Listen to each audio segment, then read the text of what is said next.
அஸ்ஸலாமு அலைக்கும் friends, welcome back to my channel Afna all in one channel. இந்த channel மூலமாக உங்களை சந்திக்கிறதுல ரொம்ப மகிழ்ச்சி.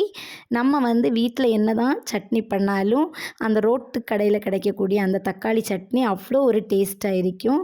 வாங்க அது எப்படி பண்ணுறதுன்னு பார்க்கலாம். ஒரு மிக்ஸி ஜாரில் 1 டீஸ்பூன் அளவுக்கு ஜீரகம், 6 பல் பூண்டு, 3 காஞ்ச மிளகாய், 1 டீஸ்பூன் காஷ்மீரி சில்லி பவுடர், 2 வெங்காயம், பெரிய வெங்காயம் சேர்த்துக்க நல்லா அரைச்சிக்கோங்க. அரைச்சிட்டு அதே மிக்ஸி ஜாரில் 3 தக்காளி எடுத்து அதையும் நல்ல பேஸ்ட்டாக அரைச்சி தனியாக வச்சுக்கலாம். இப்போ ஒரு பேன் அடுப்பில் வச்சு அதில் 2 டேபிள் ஸ்பூன் அளவுக்கு ஆயில் சேர்த்துட்டு கடுகு, உளுத்தம்பருப்பு, காஞ்ச மிளகாய், அதோட கருவேப்பிலை சேர்த்து நல்லா தாளிச்சிக்கோங்க. தாளிச்சிட்டு நம்ம முதல்ல அரைச்சி வச்சுருக்கக்கூடிய அந்த வெங்காய விழுதை இதில் சேர்த்துக்கிறேன். சேர்த்து நல்லா வதக்கி விட்டதுக்கப்புறமா கொஞ்சமாக உப்பு சேர்த்து வதக்கிக்கோங்க.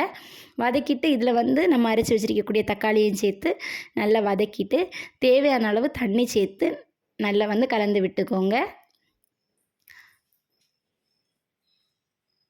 இப்போ தண்ணி சேர்த்து நல்லா கலந்து விட்டதுக்கப்புறமா இதில் ஒரு கரண்டி அளவுக்கு புளிச்ச இட்லி மாவு எடுத்து வச்சுருந்தேன். அதையும் இதோட சேர்த்து நல்லா கலந்து விட்டுக்கோங்க. இது நல்லா கெட்டியாகும். நமக்கு தேவையான அளவு தண்ணி சேர்த்துக்கோங்க. சேர்த்துட்டு உப்பு பார்த்துக்கோங்க. இதில் மல்லி இலையும் தூவி நம்ம இறக்கணும் அப்படின்னா சூப்பரான ரோட்டுக்கடை தக்காளி சட்னி ரெடி.